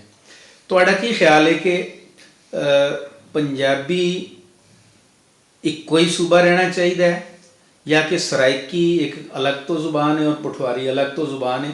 ਜ਼ੁਬਾਨ ਦੀ ਬੇਸ ਦੇ ਉੱਤੇ ਕਿਆ ਇਸ ਪੰਜਾਬ ਨੂੰ ਮਜ਼ੀਦ 3 ਹਿੱਸਿਆਂ 'ਚ ਤਕਸੀਮ ਹੋਣਾ ਚਾਹੀਦਾ ਹੈ? ਤੁਹਾਡੇ ਦੋਨਾਂ ਨਾਲ ਸਵਾਲ ਹੈ, ਵਾਰੀ ਜਿਹੜਾ ਜਵਾਬ। ਪਹਿਲਾਂ ਮੈਂ ਇਹ ਬੜਾ ਮੇਰਾ ਪਸੰਦ ਹੈ ਜਿਹੜਾ ਮੇਰੇ ਨਾਲ ਸਵਾਲ ਕੀਤਾ ਭੱਟੀ ਸਾਹਿਬ। ਇੱਕ ਜਿਸਮ ਹੈ ਨਾ, ਇੱਕ ਜੁੱਸਾ ਹੈ, ਉਹਦੀ ਕਿਸੇ ਇੱਕ ਬਾਂਹ ਦੇ ਕਿਤੇ ਤਕਲੀਫ ਹੈ ਨਾ ਇੱਧਰ, ਤੇ ਉਹਦਾ ਟੀਕਾ ਲੱਗਣਾ ਉੱਥੇ ਜ਼ਰੂਰੀ ਹੈ। ਬਜਾਏ ਜੇ ਤੁਸੀਂ ਇਹ ਕਹੋ ਕਿ ਇਹ ਸਾਰੇ ਤੇ ਮੈਂ, ਇਹ ਤਾਂ ਯਾਰ ਬੜੀ ਮਾੜੀ ਗੱਲ ਹੈ ਕਿ ਟੀਕਾ ਉਹਨੂੰ ਲੱਗ ਜਾਏ ਤੇ ਇਹ ਉਸੇ ਤਰ੍ਹਾਂ ਲਵੇ। ਜਿਹੜਾ ਠੀਕ ਹੈ ਉਹਨੂੰ ਟੀਕੇ ਦੀ ਜ਼ਰੂਰਤ ਹੈ, ਉਹਨੂੰ ਕਿਸੇ ਦਵਾਈ ਦੀ ਲੋੜ ਨਹੀਂ। ਅੱਜ ਜਿਹੜੀ ਜਨੂਬੀ ਪੰਜਾਬ ਦੀ ਜਿਹੜੀ ਤਹਿਰੀਕ ਹੈ ਜਾਂ ਪਠਵਾਰੀ ਜਾਂ ਤੁਸੀਂ ਜਿਸ ਤਰ੍ਹਾਂ ਵੀ ਕਹਿੰਦੇ ਹੋ ਕਿ ਜਿਹੜੇ ਵੀ ਇਲਾਕੇ ਦੇ ਲੋਕ ਕਹਿੰਦੇ ਨੇ ਸਰਾਇਕੀ, ਅਸੀਂ ਉਹਦੇ ਨਾਲ ਜਿਹੜਾ ਹੈ ਆਪਣਾ ਵਿਲਾਇਦਾ ਕਰਨਾ। ਮੇਰੇ ਵੀਰੋ, ਉਹ ਮਿੱਤਰੋ, ਪਿਆਰਿਓ, ਓਏ ਅਗਰ ਤੇ ਲੋਕਾਂ ਨੂੰ ਇਸ ਪੰਜਾਬ ਵਿੱਚ ਹਕੂਕ ਨਹੀਂ ਮਿਲ ਰਹੇ, ਉਹਨਾਂ ਦੇ ਮਸਲੇ ਨਹੀਂ ਹੱਲ ਹੋ ਰਹੇ, ਉਹਨਾਂ ਨੂੰ ਦਵਾਈ ਨਹੀਂ ਮਿਲ ਰਹੀ, ਉਹਨਾਂ ਨੂੰ ਹਸਪਤਾਲ ਦਸਤਿਆਬ ਨਹੀਂ, ਉਹਨਾਂ ਨੂੰ ਪੀਣ ਦਾ ਪਾਣੀ ਆਡਾਂ ਚੋਂ ਛੱਪੜਾਂ ਚੋਂ ਪੀਣਾ ਪੈਂਦਾ ਪਿਆ, ਤੇ ਫਿਰ ਇਸ ਵੰਡ 'ਚ ਕੋਈ ਤਕਲੀਫ ਨਹੀਂ, ਸਾਨੂੰ ਕੋਈ ਉਹਦੇ 'ਚ ਨਹੀਂ ਹੋਣਾ ਚਾਹੀਦਾ। ਅਗਰ ਉਹਨਾਂ ਦੇ ਅਸੀਂ ਮਸਲੇ ਨਹੀਂ ਸੁਣ ਸਕਦੇ, ਦੂਰ ਨਹੀਂ ਕਰ ਸਕਦੇ, ਉਹਨਾਂ ਦੀ ਪਰੇਸ਼ਾਨੀਆਂ ਨਹੀਂ ਘਟਾ ਸਕਦੇ, ਤੇ ਫਿਰ ਅਸੀਂ ਉਹਨਾਂ ਦੇ ਦੁੱਖਾਂ 'ਚ ਇਜ਼ਾਫਾ ਕਰਨ ਦਾ ਵੀ ਸਾਡੇ ਕੋਲ ਕੋਈ ਹੱਕ ਨਹੀਂ। ਤੇ ਉਹਨਾਂ ਲੋਕਾਂ ਨੂੰ ਅਗਰ ਤੁਸੀਂ ਇਤਨੀਆਂ ਸਹੂਲਤਾਂ ਦਿਓ ਕਿ ਉਹਨਾਂ ਦੀ ਆਵਾਜ਼ ਸੁਣੀ ਜਾਏ, ਉਹਨਾਂ ਦੇ ਮਸਲੇ ਹੱਲ ਹੋਣ, ਉਹਨਾਂ ਨੂੰ ਇੰਤਜ਼ਾਮੀਆ ਤੌਰ 'ਤੇ ਉਹਨਾਂ ਨੂੰ ਇਲਾਜ ਮੁਆਲਜੇ, ਉਹਨਾਂ ਦੀ ਤਾਲੀਮਾਂ ਬੱਚਿਆਂ ਦੀ ਜਿਹੜੀ ਹੈ ਅਗਰ ਉਹ ਠੀਕ ਮਿਲੇ, ਤਾਂ ਉਹਨਾਂ ਦੀ ਆਵਾਜ਼ ਕਿਉਂ ਨਿਕਲੇਗੀ? ਅਗਰ ਇਹ ਨਿਕਲ ਰਹੀ ਹੈ ਤਾਂ ਮਤਲਬ ਹੈ ਕਿ ਉਹਨਾਂ ਦੇ ਹਕੂਕ ਨਹੀਂ ਪੂਰੇ ਹੋ ਰਹੇ, ਉਹਨਾਂ ਨੂੰ ਉੱਥੇ ਉਹਨਾਂ ਦੇ ਜਿਹੜੇ ਹਿੱਸਾ ਹੈ ਉਹ ਨਹੀਂ ਮਿਲਦਾ ਪਿਆ। ਤੇ ਅਗਰ ਉਹ ਇਸ ਵੰਡ ਦੇ ਨੇ, ਇਸ ਨਾਅਰੇ ਦੇ ਨੇ, ਤਾਂ ਮੈਂ ਬਿਲਕੁਲ ਉਹਨਾਂ ਦੇ ਨਾਲ ਹਾਂ। ਕਿਉਂ? ਇਸ ਵਾਸਤੇ ਕਿ ਉਹਨਾਂ ਦੇ ਹਕੂਕ ਪੂਰੇ ਕਰਨਾ ਜ਼ਰੂਰੀ ਸਾਡੇ ਵਾਸਤੇ। ਅਸੀਂ ਇਹਨੂੰ ਪੰਡ ਨੂੰ ਸਿਰ ਤੇ ਚੁੱਕ ਕੇ ਹਫੇ ਪਏ ਐਵੇਂ, ਤੇ ਅਸੀਂ ਥੱਕ ਕੇ ਆਪੇ ਕਿਤੇ ਡਿੱਗ ਪੈਣਾ। ਇਸ ਵਾਸਤੇ ਵੰਡ ਕੇ ਚੱਲਣਾ ਚਾਹੀਦਾ, ਭਾਰ ਦੂਸਰੇ ਦਾ ਵੰਡਣਾ ਚਾਹੀਦਾ, ਉਹਨਾਂ ਦੀ ਖੁਸ਼ੀਆਂ ਤੇ ਦੁੱਖਾਂ 'ਚ ਸ਼ਰੀਕ ਹੋਣਾ ਚਾਹੀਦਾ। ਜੀ ਮਲਕ ਸਾਹਿਬ, ਤੁਹਾਡਾ ਇਹ ਬਾਰੇ 'ਚ ਕੀ ਖਿਆਲ? ਜਦੋਂ ਮੈਂ ਵੀ ਜਿਸ ਤਰ੍ਹਾਂ ਵਟਸਐਪ ਨੇ ਗੱਲ ਕੀਤੀ, ਅਗਰ ਸਰਾਇਕੀ ਦੀ ਤੁਸੀਂ ਗੱਲ ਕਰੋਗੇ, ਉਹ ਜ਼ੁਬਾਨ ਹੈ, ਲਹਿਜਾ, ਮੈਂ ਹੱਕ ਦੇਣਾ ਸਰਾਇਕੀ ਬੋਲਣ ਵਾਲਿਆਂ ਨੂੰ। ਮੈਂ ਕੋਈ ਨਹੀਂ ਹੁੰਦਾ ਉੱਤੇ ਮੈਂ ਗੱਲ ਕਰਾਂ, ਜਿਹੜੇ ਉਹ ਜ਼ੁਬਾਨ ਬੋਲ ਰਹੇ ਨੇ ਉਹ ਬਿਹਤਰ ਫੈਸਲਾ ਉਹ ਕਰ ਸਕਦੇ। ਅਗਰ ਉਹ ਸਮਝਦੇ ਨੇ ਇਹ ਜ਼ੁਬਾਨ ਹੈ ਤੇ ਠੀਕ ਹੈ, ਜ਼ੁਬਾਨ ਬੋਲਣ ਵਾਲਾ ਦੀ ਜਿਹਦੀ ਜ਼ੁਬਾਨ ਹੈ ਉਹਨੂੰ ਰਾਈਟ ਹੈ, ਉਹ ਗੱਲ ਕਰੇ। ਅਸੀਂ ਤਾਂ ਆਪਣੀ ਬਾਰੇ ਗੱਲ ਕਰੀਏ ਜਿਹੜੀ ਅਸੀਂ ਬੋਲਨੇ, ਤੇ ਅਸੀਂ ਜਿਹੜੀ ਬੋਲਨੇ ਆ ਉਹਨੂੰ ਤਾਂ ਪਹਿਲਾਂ ਆਪਣਾ ਹੱਕ ਲੈ ਕੇ ਦੇ ਦਈਏ, ਫਿਰ ਅਸੀਂ ਬਾਕੀ ਗੱਲਾਂ ਵੀ ਕਰ ਲਾਂਗੇ। ਮੇਰਾ ਤੇ ਵੀ ਜੋ ਸੂਫੀਆਂ ਦਾ ਗੱਲ ਹੈ, ਸੂਫੀਆਂ ਦਾ ਕਲਾਮ ਹੈ, ਉਹ ਜਿਹੜੀ ਜ਼ੁਬਾਨ ਅਸੀਂ ਬੋਲਨੇ ਆ, ਕਮ ਸੇ ਕਮ ਇਹਨੂੰ ਪੰਜਾਬ 'ਚ ਲਾਗੂ ਕਰਾ ਲਈਏ, ਤੇ ਬਾਕੀ ਮੇਰੇ ਇਸ਼ੂਜ਼ ਨੇ ਉਹ ਉਹਨਾਂ ਦੇ ਆਪਣੇ ਨੇ ਜਿਹੜੇ ਉੱਤੇ। ਭੱਟ ਸਾਹਿਬ, ਤੁਹਾਡੇ ਨਾਲ ਅਸੀਂ ਦੇਖਦੇ ਹਾਂ ਕਿ ਸਰਾਇਕੀ ਦੀ ਜਿਹੜੀ ਗੱਲ ਅਸੀਂ ਕਰ ਰਹੇ ਸੀ, ਸਿੰਧੀ ਅਸੀਂ ਦੇਖਦੇ ਹਾਂ ਕਿ 1902 ਤੋਂ ਸਿੰਧ ਦੇ ਵਿੱਚ ਲਾਗੂ ਹੈ। 1902 ਤੋਂ ਪੜ੍ਹਾਈ ਜਾ ਰਹੀ ਹੈ ਪ੍ਰਾਇਮਰੀ ਸਤਹ 'ਤੇ। ਇਸੇ ਤਰ੍ਹਾਂ ਖੈਬਰ ਪਖਤੂਨਖਵਾ ਦੇ ਵਿੱਚ ਵੀ ਬੱਚੇ ਪੜ੍ਹ ਰਹੇ ਨੇ। ਲੇਕਿਨ ਹਾਲਤ ਜ਼ਾਹਰ ਅਸੀਂ ਵੇਖਦੇ ਹਾਂ ਕਿ ਅੱਜ ਸਿੰਧੀ ਵੀ ਉਸੇ ਤਰ੍ਹਾਂ ਹੀ ਛੱਪੜਾਂ 'ਚ ਪਾਣੀ ਪੀ ਰਿਹਾ ਹੈ ਜਿਵੇਂ ਖੈਬਰ ਪਖਤੂਨਖਵਾ 'ਚ ਲੋਕ ਪੀ ਰਹੇ ਨੇ। ਤੇ ਅਸੀਂ ਪੰਜਾਬੀ ਨੂੰ ਲਾਗੂ ਕਰਕੇ ਪ੍ਰਾਇਮਰੀ ਸਤਹ ਦੇ ਉੱਤੇ ਮਤਲਬ ਕਿਹੜੀ ਕੋਈ ਇੱਥੇ ਖਾਸ ਕੋਈ ਦੁੱਧ ਦੀਆਂ ਨਹਿਰਾਂ ਮੰਗਾ ਲਵਾਂਗੇ? ਕਿਉਂ ਇਸ ਮੁੱਦੇ ਦੇ ਉੱਤੇ, ਕਿਉਂ ਇਸ ਮੌਜੂ ਦੇ ਉੱਤੇ, ਇਸ ਉਨਵਾਨ ਸਰਨਾਮੇ ਦੇ ਹੇਠ ਅਸੀਂ ਕਿਉਂ ਲੋਕਾਂ ਨੂੰ ਕਿਆ ਬੇਵਕੂਫ ਨਹੀਂ ਬਣਾ ਰਹੇ ਕਿ ਜੀ ਪੰਜਾਬੀ 'ਚ ਇੱਥੇ ਆ ਜਾਵੇਗੀ ਤੇ ਇੱਥੇ ਦੁੱਧ ਦੀਆਂ ਨਹਿਰਾਂ ਔਰ ਸ਼ਹਿਦ ਦੀਆਂ ਨਹਿਰਾਂ ਚੱਲਣੀਆਂ ਸ਼ੁਰੂ ਹੋ ਜਾਣਗੀਆਂ ਅਗਰ ਪ੍ਰਾਇਮਰੀ ਤੋਂ ਪੰਜਾਬੀ ਪੜ੍ਹਾਉਣਾ ਸ਼ੁਰੂ ਕਰ ਦਿੱਤੀ। ਕਿਉਂਕਿ ਇਹਦੀ ਮਿਸਾਲ ਮੈਂ ਤੁਹਾਨੂੰ ਸਿੰਧ ਔਰ ਉਹਦੀ ਦੇ ਰਿਹਾ ਔਰ ਬਲੋਚੀਆਂ ਦੀ ਦੇ ਰਿਹਾ। ਲੱਭਿਆ ਤਾਂ ਉਹਨਾਂ ਨੂੰ ਵੀ ਕੁਝ ਨਹੀਂ, ਤੇ ਤੁਸੀਂ ਕਿਉਂ 21 ਫਰਵਰੀ ਨੂੰ ਇਕੱਠਿਆਂ ਹੋ ਕੇ ਤੇ ਲੋਕਾਂ ਦਾ ਵਕਤ ਜ਼ਾਇਆ ਕਰਦੇ ਹੋ? ਇਹਦੇ ਬਾਰੇ ਤੁਹਾਡਾ ਕੀ ਖਿਆਲ? ਭੱਟ ਸਾਹਿਬ ਵੀ ਤੁਸੀਂ ਸਾਡੇ ਨਾਲ ਉਹ ਸਵਾਲ ਕੀਤਾ, ਤੇ ਮੈਂ ਇਹ ਕਹਾਂਗਾ ਕਿ ਸਾਡੇ ਨਾਲ ਨਾ ਹੁਣ ਇਸ ਤਹਿਰੀਕ ਦੇ ਨਾਲ ਕੁਝ ਐਸੇ ਜਨੂਨੀ ਲੋਕ ਵੀ ਚੱਲ ਪੜੇ ਨੇ, ਜਿਹੜੇ ਲੋਕ ਜਿਵੇਂ ਹੁੰਦੇ ਨਾ ਗੱਡੀ ਕੋਈ ਬੰਦ ਹੈ ਜਿੱਥੇ ਧੱਕਾ ਸਟਾਰਟ ਕਰਨ ਵਾਲੇ ਵੀ ਲੋਕ ਪਿੱਛੇ ਹੁੰਦੇ ਧੱਕੇ ਵਾਲੇ। ਅਸੀਂ ਕਹਿੰਦੇ ਹਾਂ ਕਿ ਸਾਡਾ ਮਕਸਦ ਇਹ ਸੀ ਕਿ ਜਿਹੜੀ ਸੋਹਣੀ ਜ਼ੁਬਾਨ ਜਿਹੜੀ ਮੇਰੀ ਮਾਂ ਨੇ ਮੇਰੇ ਨਾਲ ਪਹਿਲੇ ਦਿਨ ਪੈਦਾ ਹੁੰਦਿਆਂ ਸਾਰ ਮੇਰੇ ਨਾਲ ਗੱਲ ਕੀਤੀ ਹੈ, ਹਾਲਾਂਕਿ ਮੈਂ ਸੁਣ ਨਹੀਂ ਸਕਦਾ, ਮੈਂ ਉਹਦੀ ਗੱਲ ਦਾ ਜਵਾਬ ਨਹੀਂ ਦੇ ਸਕਦਾ, ਲੇਕਿਨ ਉਹ ਫਿਰ ਵੀ ਮੇਰੇ ਨਾਲ ਬੋਲਦੀ ਆਪਣੇ ਉਹਨਾਂ ਅੱਖਰਾਂ ਨਾਲ, ਉਹਨਾਂ ਪਿਆਰ ਭਰੇ ਲਫ਼ਜ਼ਾਂ ਨਾਲ ਕਿ ਇਹ ਫੜ, ਇਹ ਧਰ, ਇਹ ਕਰ। ਉਹ ਪਤਾ ਵੀ ਹੈ ਕਿ ਨਹੀਂ ਮੈਂ ਸੁਣ ਸਕਦਾ, ਨਾ ਮੈਂ ਉਹਦਾ ਜਵਾਬ ਦੇ ਰਿਹਾ। ਅਸੀਂ ਉਸ ਨੂੰ ਸਿਰਫ ਉਸ ਟਾਈਟਲ ਨੂੰ, ਉਸ ਸਲੋਗਨ ਹੋ ਕੇ ਚਲਾਉਣ ਵਾਸਤੇ ਕਹਿੰਦੇ ਕਿ ਭੱਟ ਸਾਹਿਬ ਉਸ ਨੂੰ ਅੱਜ ਵੀ ਤੁਹਾਨੂੰ ਕੋਈ ਨਹੀਂ ਰੋਕ ਰਿਹਾ ਕਿ ਤੁਹਾਡੀ ਮਾਂ ਤੁਹਾਨੂੰ ਪੰਜਾਬੀ 'ਚ ਗੱਲ ਨਾ ਕਰੇ। ਉਹ ਤੇ ਅੱਜ ਵੀ ਇਸੇ ਤਰ੍ਹਾਂ ਹੀ ਮਾਵਾਂ ਬੱਚੇ ਜੰਮਦੀਆਂ ਨੇ ਤੇ ਉਸੇ ਤਰ੍ਹਾਂ ਹੀ ਗੱਲਾਂ ਕਰ ਰਹੀਆਂ ਨੇ। ਅੱਛਾ ਚਲੋ, ਮੈਨੂੰ ਤੁਹਾਡੀ ਇਸ ਗੱਲ ਨਾਲ ਇਖਤਲਾਫ ਭੱਟ ਸਾਹਿਬ, ਸਾਡੇ ਨਾਲ ਇਹ ਪ੍ਰੋਬਲਮ ਹੈ ਕਿ ਜਿਹੜਾ ਪੰਜਾਬ ਹੈ ਨਾ ਤੁਹਾਡਾ, ਉਹਦੇ ਨਾਲ ਇਹ ਹੋਇਆ ਕਿ ਜਿਹੜੀ ਵੀ ਕੋਈ ਧੀ ਧਿਆਣੀ ਜਿਹੜੀ ਪੜ੍ਹਦੀ ਨੇ ਕੋਈ 4-5 ਜਮਾਤਾਂ, ਪਹਿਲੀ ਗੱਲ ਤੇ ਹੁਣ ਸਾਡੇ ਕੋਲ ਪਰਮਾਰ ਹੈ ਕਿ ਪ੍ਰਾਈਵੇਟ ਸਕੂਲਾਂ ਦੀ, ਉਹ ਗਵਰਨਮੈਂਟ ਸਕੂਲ ਖਤਮ ਹੋ ਗਏ, ਉਹ ਤਖਤੀਆਂ ਸਲੇਟਾਂ ਖਤਮ ਹੋ ਗਈ, ਉਹ ਬਲੈਕ ਬੋਰਡ ਖਤਮ ਹੋ ਗਏ, ਉਹ ਹੁਣ ਸਾਡੇ ਕੋਲ ਆ ਗਏ ਨੇ ਕੈਲਕੂਲੇਟਰ। ਉਹ ਯਾਨੀ ਕਿ ਵਿਦੇਸ਼ੀ ਜ਼ਬਾਨਾਂ ਦੀਆਂ ਗੱਲਾਂ ਹੁਣ ਅਸੀਂ ਕਰਨਾ ਪਿਆ। ਕੈਲਕੂਲੇਟਰ ਆ ਗਏ, ਉਹ ਸਕੇਲ ਆ ਗਏ, ਉਹ ਡਿਵਾਈਡਰ ਆ ਗਏ, ਉਹ ਦੂਸਰੇ ਉਹਨਾਂ ਨੇ ਸਾਡੇ ਕੋਲੋਂ ਉਹ ਸਾਡੇ ਅੱਖਰ ਹੀ ਖੋਹ ਲਏ ਨੇ। ਸਾਡੇ ਲਫ਼ਜ਼ ਉਹ ਤਖਤੀ, ਮੇਰੀ ਗਾਚੀ, ਉਹ ਮੇਰੀ ਕਲਮ, ਮੇਰੀ ਦੁਆਤ। ਇਸ ਵਾਸਤੇ ਤੁਸੀਂ ਜੋ ਕਹਿ ਰਹੇ ਹੋ ਨਾ ਕਿ ਅਸੀਂ ਕਹਿੰਦੇ ਕਿ ਸਾਡੇ ਬੱਚਿਆਂ ਨੂੰ ਉਹ ਜਿਹੜੀ ਚੀਜ਼ਾਂ ਸਨ ਬੁਨਿਆਦੀ, ਯਾਨੀ ਕਿ ਤੁਸੀਂ ਅਜੇ ਵੀ ਚਾਹੁੰਦੇ ਹੋ ਕਿ ਅਸੀਂ ਅੱਜ ਵੀ 1950 ਵਾਲੀ ਲੋਕਾਂ ਨੂੰ ਤਰੀਕਾਕਾਰ ਖੁਸ਼ਖਤੀ ਸਿੱਖੋ ਔਰ ਇਹ ਕਰੋ ਉਹ ਕਰੋ, ਔਰ ਕੰਪਿਊਟਰ ਕੋਰਲ ਡਰਾ ਕੰਪਿਊਟਰ ਦੀ ਐਪਲੀਕੇਸ਼ਨ ਤੋਂ ਅਸੀਂ ਕੋਈ ਫਾਇਦਾ ਨਹੀਂ ਚੁੱਕਣਾ ਚਾਹੁੰਦੇ। ਅੱਜ ਵੀ ਤੁਸੀਂ ਪੰਜਾਬੀ ਨੂੰ ਉਸੇ ਬਜਾਏ ਇਸ ਦੇ ਕਿ ਤੁਸੀਂ ਕੰਪਿਊਟਰ ਦੇ ਵਿੱਚ ਜਾ ਕੇ ਤੇ ਉਹ ਤਖਲੀਕਾਤ ਕਰੋ, ਉਹ ਚੀਜ਼ਾਂ ਕ੍ਰੀਏਟ ਕਰੋ, ਡਿਵੈਲਪ ਕਰੋ ਕਿ ਪ੍ਰੋਗਰਾਮਸ ਲੋਕਾਂ ਨੂੰ ਦੇ ਦਿਓ, ਤੁਸੀਂ ਅੱਜ ਵੀ ਖੁਸ਼ਖਤੀ ਸਿਖਾਉਣ ਦੇ ਪਿੱਛੇ ਕਿਉਂ ਲੋਕਾਂ ਨੂੰ ਪਏ ਹੋਏ ਹੋ ਤੁਸੀਂ? ਅਸੀਂ ਇਹ ਕਹਿੰਦੇ ਹਾਂ ਅੱਗੇ ਇਹ ਮਕਸਦ ਨਹੀਂ ਜੋ ਤੁਸੀਂ ਕਹਿ ਰਹੇ ਹੋ ਕਿ ਅਸੀਂ ਉਹ ਪੁਰਾਣੀਆਂ ਚੀਜ਼ਾਂ ਤੇ ਜਾਣਾ ਚਾਹੁੰਦੇ ਹਾਂ। ਫਿਰ ਤਖਤੀ ਤੇ ਗਾਚੀ ਦਾ ਮਤਲਬ ਮਿਸਾਲ ਅਸਲ ਕਿ ਮੇਰੇ ਕੋਲ ਤਖਤੀ ਦਾ ਲਫ਼ਜ਼ ਹੀ ਖੋਲਿਆ ਤੁਸੀਂ, ਮੇਰੇ ਉਹਦੀ ਜਗ੍ਹਾ ਮੈਨੂੰ ਨਵੇਂ ਲਫ਼ਜ਼ ਦੇ ਦਿੱਤੇ, ਨਵੇਂ ਅੱਖਰ ਦੇ ਜਾ ਰਹੇ ਹੋ, ਉਹਨਾਂ ਨੂੰ ਤਾਂ ਜਿਉਣ ਦਿਓ ਮੇਰੇ ਵਿੱਚ। ਨਹੀਂ, ਇਹਦੇ ਤੋਂ ਕਿੰਨੇ ਰੋਕਿਆ? ਮੇਰਾ ਸਵਾਲ ਤੇ ਇਹ ਹੈ ਕਿ ਕੋਈ ਮਨਾ ਕਰ ਰਿਹਾ ਤੁਹਾਨੂੰ, ਇਹਦਾ ਮਤਲਬ ਹੈ ਕਿ ਤੁਹਾਡੀ ਉਹ ਜ਼ਰੂਰਤ ਪੂਰੀ ਨਹੀਂ ਸਣ ਕਰ ਰਹੇ ਹੋ। ਲਫ਼ਜ਼ ਤੇ ਲੋਕਾਂ ਨੇ ਟੈਬ ਲੈਣ ਦਾ, ਲੋਕਾਂ ਨੇ ਡਿਵਾਈਸਿਸ ਨਵੀਆਂ ਲੈਣ ਦੀਆਂ ਨਾ, ਲੋਕਾਂ ਦਾ ਕੰਮ ਤੇ ਜਿਹਦੇ ਨਾਲ ਸਮਰੇ, ਯਾਨੀ ਕਿ ਲੈਂਗੁਏਜ ਜਿਹੜੀ ਤੁਹਾਡੀ ਇਕਨੋਮਿਕ ਕੰਡੀਸ਼ਨ ਪੂਰੀ ਨਹੀਂ ਕਰਦੀ ਉਹ ਲੋਕ ਛੱਡਦੇ ਜਾਂਦੇ ਨੇ। ਤੇ ਮੈਂ ਤੇ ਇਹਨੂੰ ਇਸ ਨੁਕਤਾ ਨਜ਼ਰ ਨਾਲ ਦੇਖ ਰਿਹਾ ਕਿ ਅੱਜ ਪੰਜਾਬੀ ਅਗਰ ਲੋਕ ਨਹੀਂ ਬੋਲਦੇ ਜਾਂ ਬੋਲਣ ਦੇ ਵਿੱਚ ਕੁਝ ਆਰ ਮਹਿਸੂਸ ਕਰਦੇ ਨੇ, ਹਟਕ ਮਹਿਸੂਸ ਕਰਦੇ ਨੇ, ਤੇ ਉਹਦੇ ਪਿੱਛੇ ਉਹਨਾਂ ਦੀਆਂ ਮੁਆਸ਼ੀ ਜ਼ਰੂਰਤਾਂ ਨੇ। ਮੁਆਸ਼ੀਆਤ ਕੁਝ ਹੋਰ ਕਹਿੰਦੀ ਪਈ ਹੈ, ਤੁਸੀਂ ਲੋਕਾਂ ਨੂੰ ਅੱਜ ਵੀ ਉਸੇ ਪਾਸੇ ਤਖਤੀ ਦੇ ਪੱਟੀ ਦੇ ਪਿੱਛੇ ਲਾਇਆ। ਮੇਰਾ ਸਵਾਲ ਤੇ ਇਹ ਹੈ ਤੁਹਾਡੇ ਨਾਲ, ਮੈਂ ਦੱਸ ਰਿਹਾ ਸਾਂ ਕਿ ਸਾਡੀ ਜਿਹੜੀ ਅੱਜ ਬੱਚੇ ਸਕੂਲ ਜਾਂਦੇ ਨੇ, ਉਹ ਚੂੰਕਿ ਗਵਰਨਮੈਂਟ ਸਕੂਲਾਂ ਦੇ ਵਿੱਚ ਹੁੰਦਾ ਸੀ, ਸਾਡੀ ਬੋਲਚਾਲ ਸਾਡੀ ਜ਼ਬਾਨ ਸਾਨੂੰ ਦੱਸਿਆ ਜਾਂਦਾ ਸੀ, ਪੜ੍ਹਾਈਆਂ ਜਾਂਦੀ ਸੀ, ਨਜ਼ਮਾਂ ਨਾਤਾਂ ਜੋ ਵੀ ਸਿਲਸਿਲਾ ਸੀ। ਉਹ ਜਿਹੜਾ ਬੱਚਾ 5ਵੀਂ ਕਲਾਸ ਉੱਤੇ ਜਾਂਦਾ ਨਾ, ਹਾਈ ਕਲਾਸ ਜਿਵੇਂ 6 7 ਜਾਂਦਾ, ਉਹਦੀ ਲੈਂਗੁਏਜ ਹੀ ਬਦਲ ਜਾਂਦੀ, ਕਿਉਂਕਿ ਟੀਚਰ ਉਰਦੂ ਬੋਲਣ ਨਾਲ ਆ ਜਾਂਦਾ, ਟੀਚਰ ਇੰਗਲਿਸ਼ ਬੋਲਣ ਨਾਲ ਆ ਜਾਂਦਾ, ਉਹ ਪੰਜਾਬੀ ਖਾਨਾ ਜਿਹੜਾ ਸਾਰਾ ਖਤਮ ਹੋ ਗਿਆ। ਕੋਈ ਬੱਚੀ ਐਸੀ 10ਵੀਂ ਜਮਾਤ ਦੀ ਜਿਹੜੀ ਹੋਵੇ, 9ਵੀਂ 10ਵੀਂ 'ਚ ਪੰਜਾਬੀ ਬੋਲਦੀ ਹੋਵੇ, ਉਹ ਕਦੀ ਵੀ ਨਹੀਂ ਤੁਹਾਨੂੰ ਨਜ਼ਰ ਆਏਗੀ। ਉਸ ਤੋਂ ਬਾਅਦ ਜਦੋਂ ਉਹਦੀ ਸ਼ਾਦੀ ਹੋ ਜਾਂਦੀ, ਫਿਰ ਉਹਦਾ ਸਟੇਟਸ ਬਣ ਜਾਂਦਾ ਕਿ ਹੁਣ ਉਹਨੇ ਉਰਦੂ ਬੋਲਣਾ ਜਾਂ ਇੰਗਲਿਸ਼ ਦੇ ਜਿਹੜੇ 2-4 ਉਹਨੂੰ ਲਫ਼ਜ਼ ਆਉਂਦੇ ਉਹਨੇ ਉਹਨਾਂ ਨੇ ਵਰਤਣਾ, ਉਹਨੇ ਪੰਜਾਬੀ ਦੀ ਗੱਲ ਛੱਡ ਦੇਣੀ। ਪਤਾ ਨਹੀਂ ਇਹਦਾ ਕੀ ਮਤਲਬ ਹੈ, ਇਹਦਾ ਕੀ, ਯਾਨੀ ਕਿ ਅੱਜ ਅਸੀਂ ਉਹਨੂੰ ਸ਼ਰਮ ਵਾਲੀ ਗੱਲ ਬਣਾ ਦਿੱਤੀ ਕਿ ਇਹ ਬੋਲਾਂਗੇ ਤੇ ਕੀ ਹੋਵੇਗਾ, ਕਹੇਗਾ ਇਹਨੂੰ ਉਰਦੂ ਨਹੀਂ ਆਉਂਦੀ ਜਾਂ ਇਹਨੂੰ ਇੰਗਲਿਸ਼ ਨਹੀਂ ਆਉਂਦੀ, ਜਾਂ ਇਹਨੂੰ ਇਸ ਤਰ੍ਹਾਂ ਰਹਿਣਾ ਸਹਿਣਾ ਨਹੀਂ ਆਉਂਦਾ ਜਿਸ ਤਰ੍ਹਾਂ ਰਹਿਣਾ ਜ਼ਰੂਰਤ ਹੈ ਜਾਂ ਜਿਵੇਂ ਅੱਜ ਹੋਣਾ ਚਾਹੀਦਾ। ਤੇ ਤੁਹਾਡੀ ਗੱਲ ਠੀਕ ਹੈ ਕਿ ਸਾਨੂੰ ਇਤਨਾ ਪੁਰਾਣਾ ਉਸ ਦਕੀਕ ਪਾਸੇ ਨਹੀਂ ਸੋਚਣਾ ਚਾਹੀਦਾ ਕਿ ਜੀ ਮਲਕ ਸਾਹਿਬ ਤੁਸੀਂ ਜੀ ਸਰ, ਮੈਂ ਉਸ ਨਾਲ ਗੱਲ ਕਰਨਾ ਚਾਹਾਂਗਾ ਕਿ ਇੱਕ ਤੇ ਜਦੋਂ ਅੰਗਰੇਜ਼ ਆਏ ਨੇ ਇੱਥੇ 18ਵੀਂ ਸਦੀ ਤੇ ਸਾਡਾ ਉਦੋਂ ਲਿਟਰੇਸੀ ਰੇਟ 70% ਸੀ।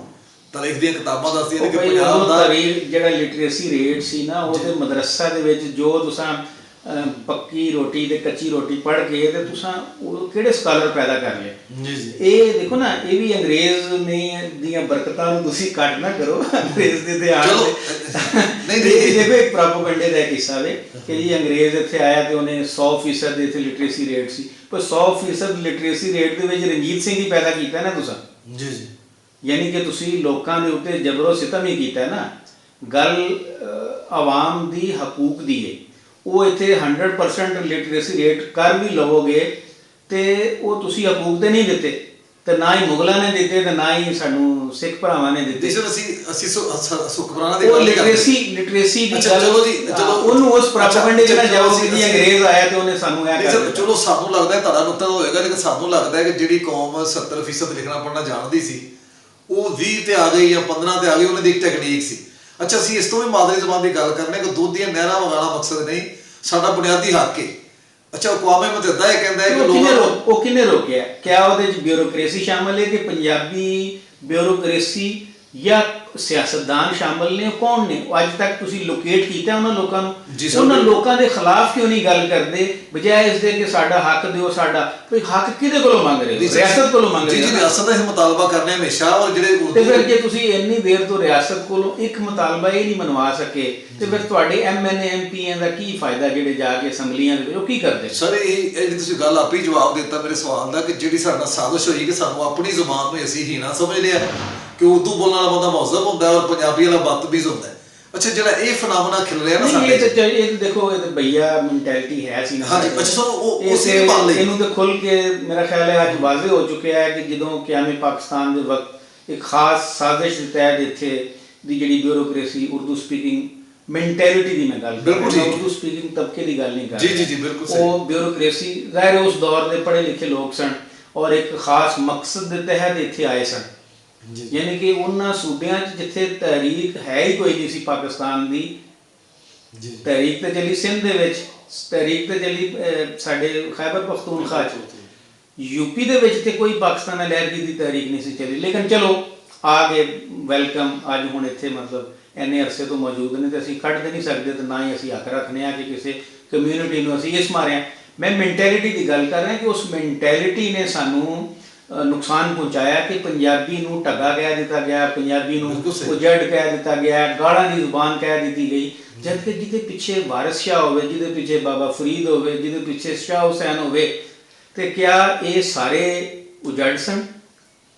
ਜਿਹਨੇ ਬਹੁਤ ਵੱਡੇ ਉਹ ਵਿਜ਼ਡਮ ਦੇ ਮਾਲਕ ਸਨ। ਮਤਲਬ ਉਹ ਜ਼ੁਬਾਨ ਜਿਹਦਾ ਫੋਕਲੋਰ ਹੀ ਕੋਈ ਨਹੀਂ, ਮੈਂ ਉਰਦੂ ਦੀ ਗੱਲ ਕਰ ਰਿਹਾ ਜੀ ਜੀ, ਮੈਂ ਉਹਨਾਂ ਦੀ ਮੁਖਾਲਫਤ ਹੀ ਨਹੀਂ ਕਹਿ ਰਿਹਾ, ਫੋਕਲੋਰ ਹੀ ਕੋਈ ਨਾ ਹੋਵੇ, ਜਿਹਦੀਆਂ ਲੋਕ ਕਹਾਣੀਆਂ ਹੀ ਕੋਈ ਨਾ ਹੋਣ, ਤੇ ਉਹ ਤੇ ਫਿਰ ਇੱਕ ਬਣੀ ਬਣਾਈ ਕਹਿ ਲਓ ਕਿ ਇੱਕ ਲੱਭ ਗਈ ਜ਼ੁਬਾਨ, ਉਸ ਦੌਰ ਦੀ ਜ਼ਰੂਰਤ ਸੀ ਤੇ ਬਣ ਗਈ, ਉਰਦੂ ਡਿਵੈਲਪ ਹੋ ਗਈ। ਅੱਜ ਜ਼ਾਹਿਰ ਹੈ ਪਾਕਿਸਤਾਨ 'ਚ ਇੱਕ ਵੱਡੀ ਜ਼ੁਬਾਨ ਹੈ ਔਰ ਲੋਕ ਉਹਨੂੰ ਸਮਝਦੇ ਨੇ।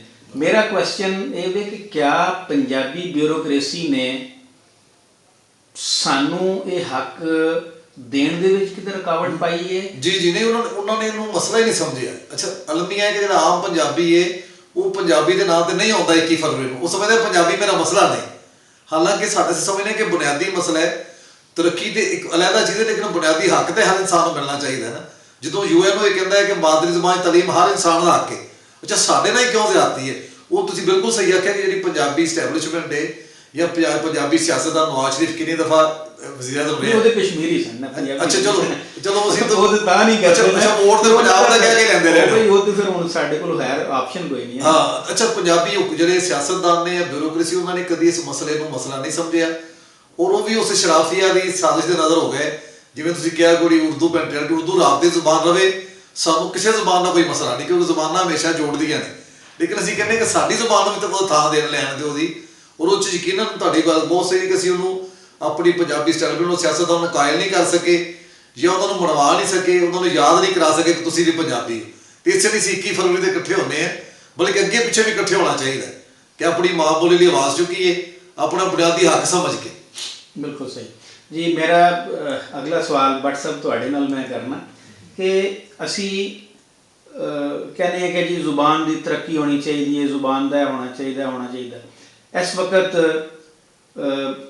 Punjab university, Allama Iqbal open university, Lahore college women university, Faisalabad university, ਇਹਨਾਂ ਵੱਡੀਆਂ ਯੂਨੀਵਰਸਿਟੀਆਂ 'ਚ ਪੰਜਾਬੀ ਦੇ ਵਿੱਚ ਰਿਸਰਚ ਹੋ ਰਹੀ ਹੈ, MPhil ਹੋ ਰਿਹਾ, PhD ਹੋ ਰਿਹਾ।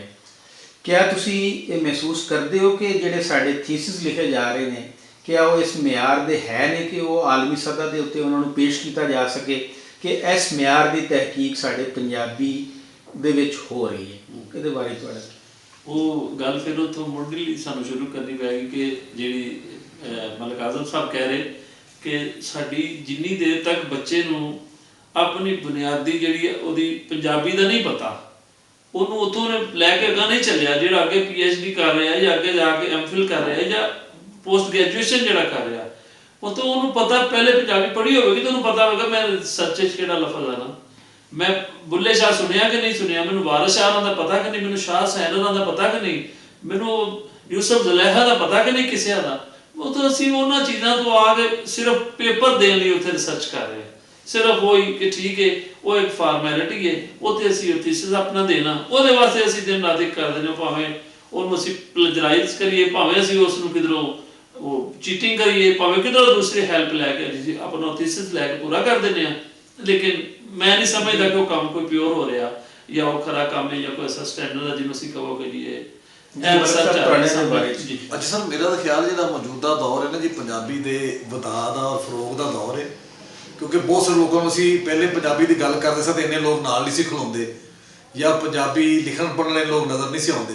ਹੁਣ ਜਿਸ ਤਰ੍ਹਾਂ ਗਵਰਨਮੈਂਟ ਕਾਲਜ ਲਾਹੌਰ ਮੈਂ ਪੜ੍ਹਿਆ ਵਾ, ਜਿਹੜਾ ਉੱਥੇ ਸ਼ੋਭਾ ਪੰਜਾਬੀ ਦਾ ਸਈਦ ਭੁੱਟਾ ਸਾਹਿਬ ਨੂੰ ਚਲਾ ਰਹੇ ਨੇ, ਉੱਥੇ ਮਤਲਬ ਉਹਨਾਂ ਨੂੰ BS ਤੋਂ ਸ਼ੁਰੂ ਕਰਦਾ ਹੈ ਔਰ PhD ਵੀ ਸ਼ੁਰੂ ਹੋ ਗਈ, ਤੇ ਉਹ ਜਿਹੜਾ ਮਿਆਰ ਹੈ ਦਿਨ ਬ ਦਿਨ ਬਿਹਤਰ ਹੋ ਰਿਹਾ। ਲੇਕਿਨ ਅਗਰ ਜਿਹੜਾ ਤੁਸੀਂ ਨਿਸ਼ਾਨਦੇਹੀ ਕੀਤੀ ਬਾਕੀ ਜ਼ਬਾਨਾਂ ਦੇ ਮੁਤਾਬਕ, ਜਿਹੜਾ ਗੈਪ ਦਿੱਤਾ ਜਾਂਦਾ ਹੈ ਕਿ ਬੰਦੇ ਨੂੰ ਹੋਸ਼ ਆਉਂਦੇ ਹੀ ਪੰਜਾਬੀ ਤੋਂ ਹਟਾ ਕੇ ਉਰਦੂ ਪਾ ਦਿੱਤਾ ਜਾਂਦਾ ਹੈ, ਔਰ ਫਿਰ ਜਾ ਕੇ ਉਹ BA 'ਚ ਨੰਬਰ ਲੈਣ ਲਈ ਪੰਜਾਬੀ ਤੇ ਆ ਜਾਂਦਾ, ਤੇ ਉਹ 4 ਸਾਲ 'ਚ ਕਿੰਨਾ ਕੁ ਸਿੱਖ ਸਕਦਾ ਹੈ? ਕੀ ਮਿਆਰੀ ਥੀਸਿਸ ਲਿਖੇ ਜਾਣਗੇ?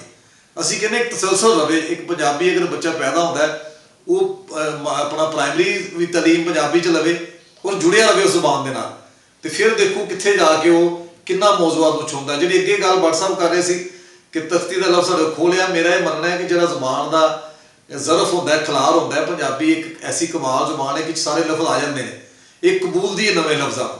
ਅਗਰ ਅਸੀਂ ਕੰਪਿਊਟਰ ਨਹੀਂ ਬਣਾਇਆ ਤੇ ਕੰਪਿਊਟਰ ਦਾ ਲਫ਼ਜ਼ ਅੰਗਰੇਜ਼ੀ 'ਚ ਹੀ ਹੋਣਾ ਕਿਉਂਕਿ ਉਹਨਾਂ ਬਣਾਇਆ ਹੈ। ਤੇ ਸਾਨੂੰ ਵੀ ਚਾਹੀਦਾ ਕਿ ਅਸੀਂ ਨਾਂ ਬਦਲਦੇ ਹੋਏ ਚੀਜ਼ਾਂ ਬਣਾਈਏ ਵੀ। ਜਿਹੜੀ ਸ਼ਾਇਦ ਪੰਜਾਬੀ ਕੋ ਬਣਾਏਗਾ ਉਹਦਾ ਨਾਮ ਪੰਜਾਬੀ ਰਹੇਗਾ ਭਾਵੇਂ ਜਰਮਨ 'ਚ ਜਾਵੇ। ਤੇ ਸਾਨੂੰ ਵੀ ਚਾਹੀਦਾ ਕਿ ਅਸੀਂ ਆਪਣੇ ਆਪ ਨੂੰ ਨਵੇਂ ਦੌਰ ਨਾਲ ਲੈ ਕੇ ਚੱਲੀਏ, ਸੋਸ਼ਲ ਮੀਡੀਆ ਤੇ ਕੰਪਿਊਟਰ ਨਵੀਆਂ ਚੀਜ਼ਾਂ ਸਿੱਖੀਏ। ਔਰ ਜੋ ਕਿ ਰੋਜ਼ਗਾਰ ਦੀ ਜ਼ੁਬਾਨ ਨਹੀਂ ਬਣ ਸਕੀ ਕਦੀ, ਇਸ ਤੋਂ ਇਹਦਾ ਫਰੋਗ ਨਹੀਂ ਹੋ ਪਾਇਆ ਕਿ ਰੋਜ਼ੀ ਰੋਟੀ ਦੀ ਜ਼ੁਬਾਨ ਹੋ ਰਹੇ ਔਰ ਅਸੀਂ ਸ਼ੌਕ ਨਾਲ ਪੜ੍ਹਨੇ ਆ ਤੇ ਹੋ ਰਹੇ। ਤੇ ਅਗਰ ਇਹ ਰੋਜ਼ੀ ਰੋਟੀ ਦੀ ਜ਼ੁਬਾਨ ਵੀ ਬਣ ਜਾਵੇ ਤੇ ਫਿਰ ਪੰਜਾਬੀ ਜਿਹੜੇ ਛੁਪੇ ਖਜ਼ਾਨੇ ਨੇ ਉਹ ਨਾ ਸਿਰਫ ਸਾਹਮਣੇ ਆਉਣਗੇ ਬਲਕਿ ਦੁਨੀਆ ਜਿੱਥੇ ਜਿੱਥੇ ਪੰਜਾਬੀ ਬੋਲੀ ਜਾ ਰਹੀ ਅਸੀਂ ਉਹ ਆਪਣੇ ਤਜਰਬਾਤ ਵੀ ਸਾਂਝੇ ਕਰ ਸਕਦੇ ਹਾਂ ਔਰ ਫਿਰ ਮਿਆਰੀ ਚੀਜ਼ਾਂ ਲਿਖੀਆਂ ਜਾਣਗੀਆਂ। ਜਨਾਬ ਤੁਹਾਡੇ ਦੋਸਤਾਂ ਦਾ ਬਹੁਤ ਸ਼ੁਕਰੀਆ, ਬੜੀ ਮੁਹੱਬਤ, ਤੁਸੀਂ ਮੇਰੇ ਕੋਲ ਆਏ ਔਰ ਮੈਂ ਤੁਹਾਨੂੰ ਫੜ ਲਿਆ ਤੇ ਤੁਸੀਂ ਠੀਕ ਫੜੇ ਗਏ ਹੋ। ਥੈਂਕ ਯੂ ਸਰ, ਤੁਹਾਡੀ ਬੜੀ ਮਿਹਰਬਾਨੀ। ਤੁਸੀਂ ਸਾਨੂੰ ਪੰਜਾਬੀ ਲੇਖ ਤੇ ਸੇਵਕ ਸਮਝਦੇ ਹੋ, ਸਾਡੇ ਨਾਲ ਕੋਈ ਸਿਆਸੀ ਸਵਾਲ ਕੀਤੇ ਨਹੀਂ, ਅਸੀਂ ਉਹ ਵੀ ਆਖਾਂਗੇ ਕਿ ਦੇਖੋ ਮੇਰਾ ਆਪਣਾ ਮੰਨਣਾ ਇਹ ਹੈ ਕਿ ਜਦੋਂ ਅਸੀਂ ਸਿਆਸਤ ਨੂੰ ਔਰ ਆਮ ਮੁਆਸ਼ਰਤ ਨੂੰ ਅਲੱਗ ਕਰ ਦਿੰਦੇ ਹਾਂ ਤੇ ਅਸੀਂ ਜ਼ੁਲਮ ਕਰਨੇ ਹਾਂ। ਇਹ ਡੀਪੋਲਿਟਿਸਾਈਜੇਸ਼ਨ ਹੁੰਦੀ ਹੈ ਕਿ ਤੁਸੀਂ ਸਿਆਸਤ ਨੂੰ ਕੋਈ ਵੱਖਰੀ ਚੀਜ਼ ਸਮਝੋ। ਸਾਡਾ ਹਰ ਅਮਲ ਇਨਸਾਨ ਦਾ ਮੁਆਸ਼ਰੇ 'ਚ ਰਹਿੰਦਿਆਂ ਹੋਇਆਂ ਹਰ ਅਮਲ ਸਿਆਸੀ ਹੁੰਦਾ ਹੈ, ਭਾਵੇਂ ਉਹ ਮਸੀਤੇ ਜਾਣੇ ਕਿਉਂ ਨਾ ਹੋਵੇ। ਉਹ ਸਿਆਸਤ ਹੈ, ਤੁਸੀਂ ਤੁਹਾਡਾ ਸਿਆਸਤ ਨੂੰ ਅਸੀਂ ਗੱਲ ਹੀ ਸਮਝ ਲਿਆ ਹੋਇਆ ਕਿਉਂਕਿ ਅਸੀਂ ਜਾਣਦੇ ਹਾਂ ਜਿਹੜੇ ਆ ਸਾਡੇ 2 ਨੰਬਰ ਲੋਕ ਬੈਠੇ ਹੋਏ ਨੇ ਅੱਜ ਦੇ ਹੁਕਮਰਾਨ ਹੋਣ, ਜਿਹੜੇ ਰਿਆਸਤ ਪੁਦੀਨਾ ਵਾਲੇ ਹੋਣ ਜਾਂ ਸ਼ੁਗਲੀਆ ਰਿਆਸਤ ਵਾਲੇ ਜਿਹੜੇ ਇਸ ਤੋਂ ਪਹਿਲੇ ਸਨ, ਇਹ ਇਹਨਾਂ ਦੇ ਮਸਾਇਲ ਨੇ। ਸਿਆਸਤ ਨਬੀਆਂ ਦਾ ਪੇਸ਼ਾ ਹੈ, ਨਬੀਆਂ ਨੇ ਸਿਆਸਤ ਕੀਤੀ ਹੈ। ਤੇ ਇਸ ਮਾਰਿਆਂ ਇਹ ਨਾ ਸਮਝੋ ਕਿ ਮੈਂ ਸਿਆਸੀ ਸਵਾਲ ਕੀਤੇ ਨੇ, ਤੁਹਾਡੇ ਔਰ ਮੇਰੇ ਸਵਾਲ ਨੇ, ਅਸੀਂ ਮੁਆਸ਼ਰੇ 'ਚ ਰਹਿੰਦੇ ਹੋਏ ਇਹ ਸਵਾਲ ਸਨ। ਬਰਲ ਗੱਲ ਇਹ ਵੀ ਕਿ ਪਾਕਿਸਤਾਨ ਦੇ ਵਿੱਚ ਹਰ ਬੰਦਾ ਸਿਆਸਤ ਨਹੀਂ ਕਰ ਸਕਦਾ, ਇਹ ਮੈਂ ਤੁਹਾਨੂੰ ਦੱਸਣਾ ਚਾਹੁੰਦਾ। ਨਹੀਂ ਦੇਖੋ ਇਹਦੇ ਬਾਰੇ ਮੈਂ ਇਹਦੇ 'ਚ ਐਡ ਕਰ ਦਿਆਂ ਕਿ ਜਿਹੜੇ ਲੋਕ ਜਿਨ੍ਹਾਂ ਦੇਖੋ ਨਾ ਤੁਸੀਂ ਅਕਸਰ ਹੋਟਲਾਂ 'ਚ ਲਿਖਿਆ ਹੁੰਦਾ ਹੈ ਜਾਂ ਸਿਆਸੀ ਗੁਫ਼ਤਗੂ ਕਰਨਾ ਮਨਾ ਹੈ, ਉਹ ਪਤਾ ਕਿਉਂ ਲਿਖਿਆ ਹੁੰਦਾ?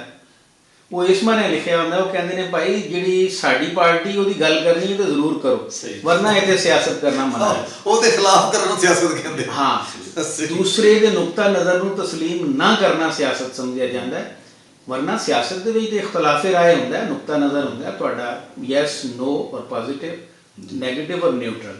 3 ਹਸੀਅਤਾਂ ਦੇ ਵਿੱਚ ਤੁਸੀਂ ਜੋ ਮਰਜ਼ੀ ਗੱਲ ਕਰੋ, ਲੇਕਿਨ ਇੱਥੇ ਤੇ ਚੂੰਕਿ ਰਿਆਸਤ ਪੁਦੀਨਾ ਜਿਹੜੀ ਹੈ ਉਹ ਦੂਸਰੇ ਨੂੰ ਤਸਲੀਮ ਹੀ ਨਹੀਂ ਕਰਦੀ ਤੇ 2 ਨੰਬਰ ਜਾਲੀ ਹੁਕਮਰਾਨ ਇੱਥੇ ਬੈਠੇ ਨੇ। ਤੇ ਇਸ ਬਾਰੇ ਸਿਆਸੀ ਗੁਫ਼ਤਗੂ ਮੈਂ ਨਹੀਂ ਕੀਤੀ, ਅਗਰ ਤੁਹਾਨੂੰ ਡਰ ਲੱਗਦਾ ਸਿਆਸੀ ਗੁਫ਼ਤਗੂ ਕੀਤੀ ਹੈ ਤੇ ਇਹਨੂੰ ਤੁਹਾਡਾ ਆਪਣਾ ਨੁਕਤਾ। ਨਹੀਂ, ਬਹੁਤ ਸ਼ੁਕਰੀਆ ਤੁਸੀਂ, ਤੁਹਾਡਾ ਬਹੁਤ ਸ਼ੁਕਰੀਆ, ਬੜੀ ਮੁਹੱਬਤ, ਬੜਾ ਪਿਆਰ, ਮੁਲਾਕਾਤ ਰਹੇਗੀ ਤੁਹਾਡੇ ਨਾਲ। ਖੁਦਾ ਹਾਫ਼ਿਜ਼। ਉਮੀਦ ਹੈ ਦੋਸਤਾਂ ਨੂੰ ਸਾਡਾ ਇਹ ਸਿਲਸਿਲਾ ਪਸੰਦ ਆਇਆ ਹੋਵੇਗਾ ਔਰ ਮੈਂ ਉਮੀਦ ਕਰਨਾ ਕਿ ਤੁਸੀਂ ਸਾਡੇ ਚੈਨਲ ਨੂੰ ਲਾਈਕ ਵੀ ਕਰੋਗੇ, ਸ਼ੇਅਰ ਵੀ ਕਰੋਗੇ ਔਰ ਇਹਨੂੰ ਸਬਸਕ੍ਰਾਈਬ ਵੀ ਕਰੋਗੇ। ਵਸਲਾਮ।